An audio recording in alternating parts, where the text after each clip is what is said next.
और चलिए अब खबरों को देखते हैं तफसील के साथ। सबसे पहले आपको बता दें कि सलाम कश्मीर में हम आपको जम्मू कश्मीर की तमाम अहम खबरों से बाखबर करवाते हैं और आज जम्मू कश्मीर के शुमारे में आपको बताएंगे रियासत से जुड़ी हुई 5 बड़ी खबरें। इस खास शुमारे में आज जो 5 अहम खबरें जिसमें हम शामिल कर रहे हैं, पहली खबर है श्रीनगर से, जहां पर श्रीनगर में कांग्रेस के वाइस प्रेसिडेंट GN मोंगा ने शीला दीक्षित के इंतकाल पर गम का इजहार किया है। आज शीला दीक्षित की आखिरी रसूमात अदा की जाएगी। वहीं दूसरी खबर की अगर बात करें तो वजीर दिफा राजनाथ सिंह ने बातचीत के लिए अलहदगी पसंद क़यादत से अपील करते हुए कहा है कि कश्मीर मामले को हल किया जाएगा और कोई भी ताकत इसे हल करने से नहीं रोक सकती। इसके अलावा तीसरी खबर की बात की जाए तो पीपल्स डेमोक्रेटिक पार्टी यानी कि PDP सदर महबूबा मुफ्ती ने पार्टी की पॉलिटिकल अफेयर्स कमेटी यानी कि PAC को तहरीर कर दिया है। तो वहीं चौथी खबर की अगर बात करें तो ये खबर है श्रीनगर से, जहां पर श्रीनगर के राजबाग इलाके में जेर तामीर होटल के बिल्डिंग को श्रीनगर म्यूनिसिपल कॉरपोरेशन ने सील कर दिया है। इसके अलावा 5वीं खबर का रुख करते हैं तो श्रीनगर में शिकारा वालों ने मुसाफिरों से अपील की है कि वो सफ़र करके शिकारा की सवारी करें और उन्होंने ये भी कहा है कि ये सफ़र उनके लिए बेहद ज़रूरी है क्योंकि उन लोगों की वजह से ही उनका बिजनेस जुड़ा हुआ है।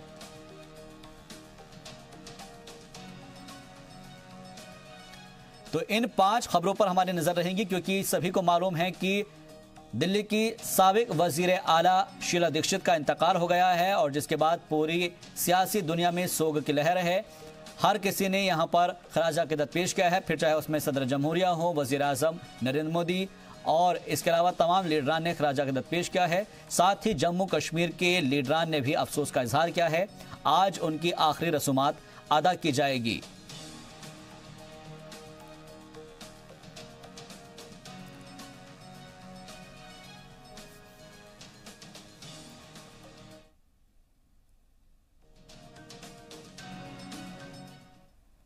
तो ये 5 अहम खबरें हैं जिस पर हमारी नजर रहेगी और आपको सीधे लिए चलते हैं जम्मू कश्मीर और डालते हैं एक नजर जम्मू कश्मीर की खास खबरों पर। आपको लिए चलते हैं अपने सहयोगी, अपने साथी सैयद तजम्मुल के पास। बहुत बहुत शुक्रिया शहबाज। नाज़रीन, रियासत जम्मू कश्मीर के श्रीनगर स्टूडियो से आप सभी का इस्तकबाल है। इस प्रोग्राम को आप ऑनलाइन फेसबुक पेज पे भी देख सकते हैं। फेसबुक पेज पे जाके आप जी सलाम का पेज लाइक करें। आप हमारे साथ बराह रास्त जुड़ेंगे। आपकी आरा हमारे जानना बहुत लाजमी है। नाज़रीन, रियासत जम्मू कश्मीर की अभी तक की 5 अहम खबरों पर तफसील से जायज़ा लेंगे और इसके अलावा कौमी शहरा पर ट्रैफिक का हाल, मौसम से मुतल्लिक जानकारी और अमरनाथ यात्रा पर मुसाफिरों के लिए कुछ अहम जानकारी होगी।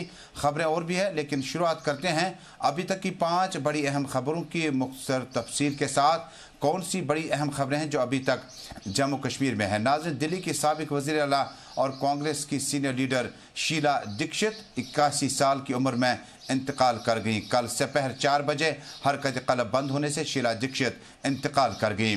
सदर जमहूरिया हिंद के अलावा वज़ीर-ए-आज़म नरेंद्र मोदी और रियासत जम्मू कश्मीर की कमोबेश तमाम सियासी रहनुमाओं को मरहुमा को ज़बरदस्त अल्फाज में खराज अकीदत पेश किया।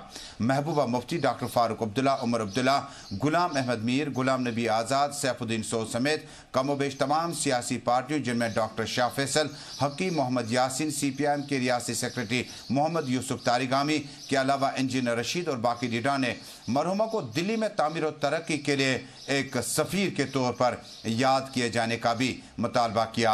मरहुमा को खराज अकीदत पेश करने के लिए रियासती कांग्रेस पार्टी की कल इंतहाई अहम नशस्त श्रीनगर में मुनक़िद हुई जिसमें मरहुमा को ज़बरदस्त अल्फाज में खराज अकीदत पेश किया गया। इस मौके पर जी मीडिया से बातचीत करते हुए कांग्रेस के सीनियर लीडर व नायब सदर गुलाम नबी मोंगा ने कहा कि उन्होंने ज़िंदगी के जो लम्हात, जो तजुर्बा शीला दीक्षित से हासिल किया, आज वही काम आ रहा है और हमें भी लोगों के साथ नज़दीक आने में शीला दीक्षित की दिखाए हुए रास्ते और नसीहत पर अमल पैरा होने की ज़रूरत है। GN मोंगा ने दावा किया कि शीला दीक्षित जम्मू कश्मीर के मामले को करीबी से देखती थी और यहाँ के रोज़गार, निजी और इज्तिमाई मामलात को करीबन बड़ा संजीदगी से देख रही थी। शीला दीक्षित 81 साल की उम्र में नई दिल्ली में हरकत क़ल्ब बंद होने से इंतकाल कर गई।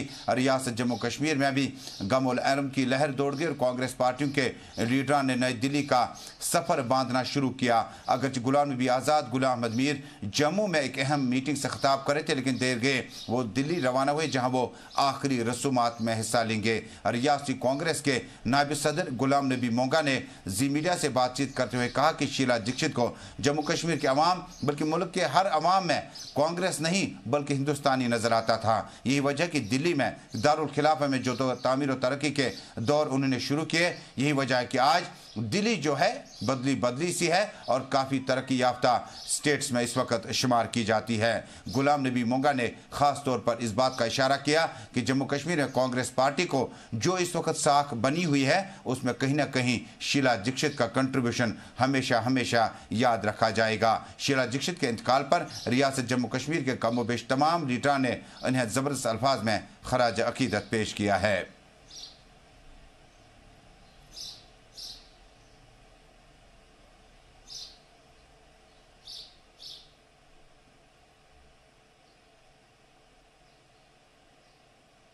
मोंगा साहब, आप काफ़ी टाइम दिल्ली में, बल्कि उनकी क़यादत में आपने कई प्रोग्राम में शिरकत की, कितना खिला कांग्रेस के लिए देखते हैं? देखिए, ये उनका इंतकाल कांग्रेस पार्टी के लिए ही नहीं बल्कि मुल्क के लिए बहुत बड़ा नुकसान है, ख़ासकर कांग्रेस के लिए, कांग्रेस पार्टी के लिए। और जो काम उन्होंने दिल्ली में किया है, 15 साल एज चीफ मिनिस्टर रह के, इस वक्त तक कोई 15 साल 3 टर्म्स में वो चीफ मिनिस्टर रही है वहाँ, और उन्होंने बहुत कारनामे किए हैं, बहुत बड़े काम किए हैं डेवलपमेंट के, जिसको तमाम मुल्क याद कर रहा है। इस वक्त जो हम देख रहे हैं तमाम अक्रॉस द पॉलिटिकल स्पेक्ट्रम, जो जिस पार्टी का है वो इनके इंतकाल पर बहुत अफसोस करते हैं। मैं समझता हूँ ये बहुत ही बड़ा ये बड़ी दुख की बात है और ये बहुत ही बड़ा सानिया है कांग्रेस पार्टी के लिए और बहुत ही काफ़ी नुकसान है पार्टी के लिए। तो मोंगा साहब, वहीं आज हमने देखा जो ये खबर आई कि आपके घर पे भी, बाकी दफ्तरों में भी जिस तरह से आपके साथ कार्यकर्ता बैठे हुए थे, तो काफ़ी लोग कहते हैं कि वो कश्मीरियों के साथ बहुत ज़्यादा लगाव रखते थे। शी वाज नहीं, एक्चुअली वो she was mass leader of masses, लोगों के साथ घुल मिलना, उनके साथ बात करना, डाउन टू अर्थ जिसको कहते हैं। She was that type of leader. वो ऐसा लीडर पैदा करना तो बहुत ही मुश्किल बात है। तो कहाँ, क्योंकि हमें भी कई मौका मिला है उनके साथ बात करने का, लग नहीं रहा था कोई चीज़ मुझसे बात कर रहा है। यू विल नॉट इमेजिन वो किस तरह से बात, कितनी अफेक्शनेट थी। And she was most respected leader in the party, highly respected. नाज़रीन, जम्मू कश्मीर की खबरों से तरतीब शुदा ये प्रोग्राम आप बराह रास्त इस वक्त श्रीनगर स्टूडियो से देख रहे हैं, जिसमें जम्मू कश्मीर की अहम खबरों के अलावा आप मकामी अखबारात से कुछ देर बाद सुर्खियाँ भी देखेंगे।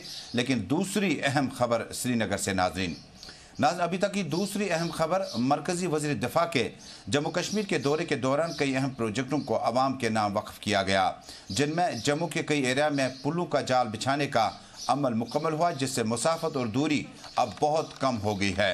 न सिर्फ आम लोगों के लिए बल्कि फ़ौज को आगे जाने के रास्ते में फैसले जो है वो कम हो गए हैं। नाज़रीन, रियासत जम्मू कश्मीर में मरकज़ी वज़ीर दाखिला की हैसियत से उनके दौरे सबसे ज़्यादा है। यही वजह है कि राजनाथ सिंह ने कहा कि वज़ीर दाखिला की हैसियत से उन्होंने सबसे ज़्यादा दौरे जम्मू कश्मीर लगाए, और उन्होंने अपनी तकरीर में कहा कि उस वक्त भी कि हमें बातचीत के अमल को रोकना नहीं होगा। उन्होंने वार्न किया कि रियासत जम्मू कश्मीर में उन्होंने पहल की थी कि हुर्रियत कॉन्फ्रेंस के दरवाज़ों के चौखट तक पहुँचा जाए, लेकिन वहाँ दरवाजे बंद दिखे। उन्होंने इस बात का भी इशारा किया कि उस वक्त की वज़ीर आला महबूबा मुफ्ती से भी जब भी मुलाकातें होती थी तो हमने जम्मू कश्मीर के अवाम को इस मसले हल के लिए मीटिंग का एहतमाम करने की सलाह दी है। ताहम रियासत जम्मू कश्मीर में साफ तौर पर राजनाथ सिंह ने सरजमीन से ऐलान किया कि हल जो है वो अनकरीब निकाला जा सकता है, लेकिन हल क्या होगा, उन्होंने साफ तौर पर कहा कि अगर मामलात और भी हैं, रास्ते और भी हैं जम्मू कश्मीर के मसले के हल के हवाले से। हुर्रियत को एक बार फिर मुज़ाकरात की टेबल पर दावत की अपील करते हुए वज़ीर दिफा ने साफ तौर पर कहा कि हमें बातचीत करने में कोई कबाहत नहीं है। आने वाले दिनों में मरकज़ी वज़ीर दिफा के इस दौरे के बाद अब हुर्रियत कॉन्फ्रेंस इस दौरे और इस अपील को और इस तकरीर को किस तनाजुर में लेती है उसके लिए थोड़ा सा इंतजार करना होगा। लेकिन राजनाथ सिंह ने वाज़िया किया कि बहसीत वज़ीर दाखिला अगर आप रिकॉर्ड चेक करें तो सबसे ज़्यादा दौरे उन्होंने कश्मीर, श्रीनगर, लद्दाख और जम्मू यानी 3 सूबों में लगाए, ताकि इंटरेक्शन आपस में हो और बातचीत के जरिए से इस मसले का कोई न कोई हल निकाला जा सके। ज़रा इब्लाग से बातचीत करते हुए वज़ीर दिफा ने मजीद कहा, आज 715 किलोमीटर लंबे इस ब्रिज का जो लोकार्पण हो रहा है, इस अवसर पर मैं आप सभी को अपनी हार्दिक शुभकामनाएं भी देता हूं। आप सभी जानते हैं कि किसी देश का विकास यदि हमको करना है, किसी क्षेत्र का विकास करना है, किसी राज्य का विकास करना है, आवश्यक है कि बुनियादी ढांचों का विकास यानी इंफ्रास्ट्रक्चर डेवलपमेंट वहां होना चाहिए।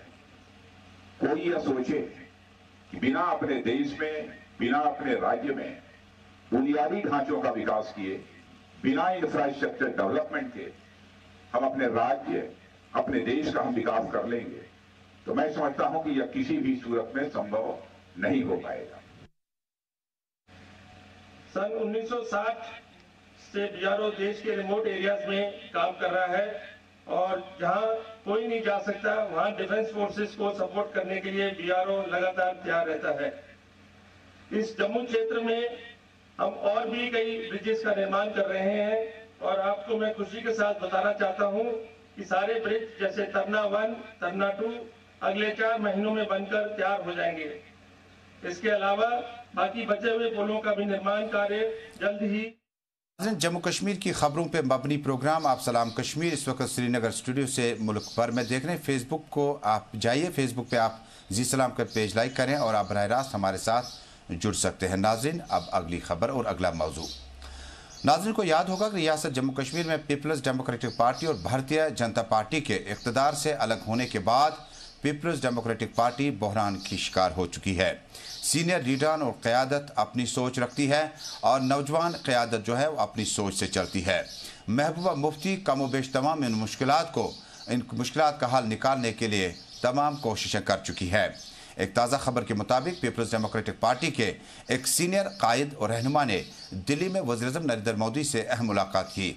मुलाकातों के बाद ऐसा तासुर पैदा हुआ कि शायद वापसी आकर वो अपनी टीम का ऐलान PDP से अलहदगी के बाद इख्तियार करें। ताहम इसी दौरान PDP के सदर व साबिक वज़ीर आला महबूबा मुफ्ती ने पीपल्स डेमोक्रेटिक पार्टी की पॉलिटिकल अफेयर्स कमेटी को तहलील कर दिया। तहलील करने के साथ ही पीपल्स डेमोक्रेटिक पार्टी के एक तर्जुमान ने बताया कि आइंदा कुछ दिनों में वक्त आने पर नई पॉलिटिकल अफेयर्स कमेटी का ऐलान किया जा सकता है। लेकिन ये बात अपनी जगह है कि पीपल्स डेमोक्रेटिक पार्टी के कमोबेश 5 साबिक काबीना मिनिस्टरों की रुखसती के बाद नेशनल कॉन्फ्रेंस और दीगर पार्टियों में जाने का फैसला कर चुके हैं और एक और बड़ी तादाद जो कमोबेश 7 से 8 साबिक मेंबरान असम्बली पर तैनात है, उनका अब की बार एक अलग से पार्टी बनाने का इरादा किया हुआ है और नई दिल्ली से वापसी के बाद पार्टी आपस में बैठेगी, लीडरान आपस में बैठेंगे। उसके बाद आइंदा चंद दिनों में अनकरीब ही नई पार्टी या थर्ड फ्रंट के वजूद को सामने लाया जाएगा। माहौल को भांपते हुए PDP सदर महबूबा मुफ्ती ने साफ तौर पर कहा कि आइंदा कुछ दिनों में पॉलिटिकल अफेयर्स कमेटी नई तरह से तश्कील दी जाएगी, जिसमें डॉक्टर हसीब द्राबू, अल्ताफ बुखारी, बशारत बुखारी समेत कई लीडरान के पार्टी छोड़ने के बाद नई PAC का ऐलान किया जाएगा। श्रीनगर शहर के राजबाग इलाके में इस तजावुज़ात को लेकर काफ़ी सियासत भी चली और करीब 6 महीने गुजरने के बाद म्युनिसिपल कॉरपोरेशन के इंतजामी स्क्वाड ने वहां पहुंचकर अपने साबिक अफसरान की गलतियों का शाखसाना खुद और एतराफ़ भी किया। कहा जो बिल्डिंग परमिशन दिए गए हैं उसमें दोबारा जायजा लेने की जरूरत है। हालांकि इस पे कोर्ट का भी बाज़ाब्ता तौर पर जजमेंट आ चुका है, लेकिन इस बिल्डिंग तक पहुंचने को सील करने से कबल डिप्टी मेयर और कमिश्नर के मुताबिक ये डिविएशन का मामला है। अगर आपको परमिशन में 89 फुट एक साइड से बनाना था, आपने 80 अगर पास किया है तो उस एरिया को तोड़ दिया जाएगा। अब देखना यह होगा कि किसी इनफरादी इंस्टीट्यूशन या शख्स के खिलाफ म्युनिसिपल कॉरपोरेशन निकलकर बाहर लालचों को और उसके गिरदनों में किस तरह से नाजायज तजावुज़ात को खत्म कर देगी। नाज़रीन, अब और इंतहाई अहम मौजू। नाज़रीन, रियासत जम्मू कश्मीर में शिकारा यूनियन शिकारा राइड करने के लिए कमोबेश मुल्क की मुख्तलिफ रियासतों के साथ साथ बैनुल अक़वामी सतह पर भी यहाँ पर टूरिस्ट आते रहते हैं और बिना शिकारा राइड के उनका टूर कश्मीर का नामुकम्मल तस्वुर किया जाता है। यात्रा अपनी जगह, ताहम शिकारा यूनियन के अहदेदारों ने कल श्रीनगर में बताया कि यात्रा के वापसी के बाद अगर ये तमाम लोग, इनमें से कमोबेश 5 से 10% ही डल झील और उसके आसपास में आ जाते तो उनकी कमाई भी हो सकती थी। उन्होंने साफ कह दिया कि वो दिन में किसी भी मुसाफिर को इस एरिया में नहीं देख पाते हैं। उन्होंने इल्ज़ाम आयद किया कि कुछ सिक्योरिटी एजेंसीज इन्हें वहां तक आने से एतराज़ भी करती हैं। हमारी भी उम्मीद यात्रियों से, तमाम मेहमानों से, आप पवित्र दर्शन करने के बाद डल झील जाएं और शिकारा राइड के बाद आपका यह टूर पिलग्रिमेज टूरिज्म मुकम्मल तस्वुर के साथ वापस जा सकता। हमने आज खुद जाकर सूरत हाल का जायजा लिया। रवां सीजन में टूरिस्ट का फुटफॉल कितना रहा, इसके लिए सरकारी अदाद-ओ-शुमार अपनी जगह। चीफ सेक्रेटरी से लेकर एडवाइज़र साहिबान तक कहते हैं गुज़श्ता साल के निस्बत हम इस वक्त भी 30 से 28 हज़ार के आसपास टूरिस्ट हमारे पास ज़्यादा है। उनको एदाद-ओ-शुमार अपनी जगह, लेकिन आज जो हमारा मेन फोकस होगा कि हमारा जो शिकारा है, जो ये ट्रेडिशन हमारा है, इसमें टूरिस्ट का कितना फुटफॉल इस बार नजर आया। आपकी तरफ आना चाहेंगे, अपना तारुफ। जी मैं शिकारा चलाता हूँ यहाँ पर, मैं कम से कम 15 साल से शिकारा यहाँ पर चलाता हूँ। घाट नंबर 14 पे मैं शिकारा चलाता हूँ। तो यात्रा का जो फुटफॉल है, क्या उनमें से कुछ परसेंटेज आपको डल झील के आसपास होटलों में, शिकारों में नजर आया? कुछ भी नहीं है। जैसे कि पहले यात्री लोग यहाँ पे आते थे, क्योंकि कश्मीर का जो मेन जो एरिया है डल लेक, ये मतलब कश्मीर का जो किसी को बोलते हैं ना अटेंडी कार्ड, मेन ये डल लेक है। यहाँ पर पहले ये जो बिलवाड़ रोड है बहुत फेमस था पहले, मुझे इतना याद 2004 की बात है।